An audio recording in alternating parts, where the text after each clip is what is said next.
Bonjour, mon nom est Spencer et aujourd'hui je vais vous présenter mon carnet de lecture sur le livre La fille laide par Yves Thériault. Pour débuter, je vais vous présenter mon résumé. Edith, une femme rejetée par sa laideur, quitte la campagne pour déménager à Karnak, espérant d'être acceptée par les nouvelles personnes. Mais elle a rendu compte que c'est juste la même qu'elle là-bas. Elle trouve du travail chez Bernadette, une veuve qui est un peu séduisante et commence à goûter un peu de la bonne vie. Elle est contente, elle a un emploi, elle fait de l'argent. Mais l'arrivée de Fabien juste lance ça à travers la fenêtre. Ça juste comme lance ça.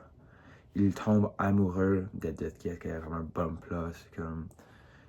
Ce qui provoque la jalousie de Bernadette. Cela n'est pas bon, car Bernadette, quand elle veut quelque chose, elle va l'avoir. Et si elle ne peut pas l'avoir, tu ne peux pas l'avoir. Et Edith, jusqu'à ce que Fabien, dans des gestes extrêmes, comme Bernadette, il veut, c'est comme Roméo et Juliette, il veut pas qu'ils soient ensemble. Et plus Fabien, plus tard, la tue pour prouver son amour à Edith. Et plus tard, Edith donne naissance à un enfant sourd et aveugle, ce qui fragilise leur couple, mais Fabien envisage de tuer l'enfant, mais renonce, réalisant que l'amour dépasse les apparences et les capacités. Le conflit principal est le combat d'Edith pour s'accepter soi-même et de vivre pleinement dans une société qui les rejette. Son parcours illustre la quête de dignité, d'amour et de reconnaissance malgré les normes sociales et oppressives. Elle était quelqu'un qui était tellement oppressé toute sa vie et finalement, à la fin, elle a trouvé quelqu'un qu'il vraiment aimait pour elle. Pas comment elle regardait, pas son argent, tout ça, pour sa personnalité, son cœur, c'est tout qui est important. De plus, des points tournants dans l'histoire sont comme qui suivent. Dans les premiers chapitres, 1 à 3, c'est l'arrivée d'Edith à Karnak. Et pour débuter son vie plus stable, ouvre un autre chapitre. Chapitre 4 à 8, la jalousie de Bernadette commence à ressortir plus à plus.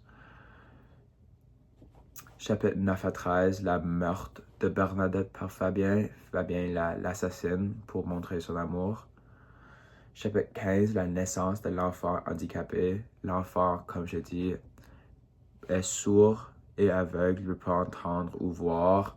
Cela fait que sa vie est plus difficile. Chapitre 16 à 12, Fabien veut tuer l'enfant, mais renonce et découvre un amour profond. Portrait psychologique. Bernadette est une personne séduisante, jalouse, et elle manipule les autres, elle est manipulatrice. Fabien est une personne vraiment passionnée, impulsif. Quand il pense à quelque chose, il le fait rapidement. Mais il est aussi une personne assez gentille, assez comme tendre. Edith est une personne sensible, exclue. Elle est quand même courageuse dans son quête d'amour et de trouver soi-même. Les thèmes principaux du livre sont l'amour, fondé sur les liens profonds, pas l'apparence, la cruauté humaine, la rejet des personnes à cause qu'ils sont différents et pas aux normes sociétales, l'acceptation de soi, une clé de bonheur et de résilience.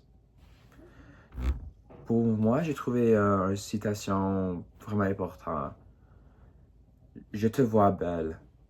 Fabien dit cela à Edith, et cela dit à moi que la beauté ne dépend pas du regard et pas des normes. L'amour, c'est quand tu vraiment aimes quelqu'un pour ce qu'ils ont dans leur cœur, comme leur personnalité, comment ils te traitent, comment ils traitent les autres, comment ils actent. C'est comment tu devrais aimer quelqu'un. Mon appréciation du roman, c'est un roman vraiment touchant avec des personnages vraiment réalistes qui on peut voir vie normale. Un décor et des mots vraiment bien décrits pour vraiment donner la vie à l'histoire.